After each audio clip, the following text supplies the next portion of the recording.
Down he went, just a small slip off as he was chasing Cameron Bobier there. So very much a first. They have. Oh, wow. wow. Oh, gosh. Zonta. He's probably not done that before just yet. Hopefully won't do.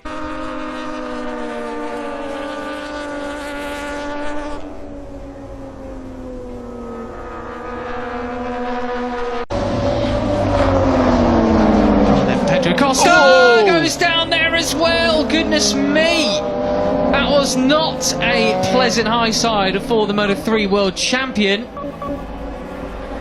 Oh dearie me. It's yes, well they're certainly exploring. That's turn 2 again, but a completely different part of it. So turn 2 clearly very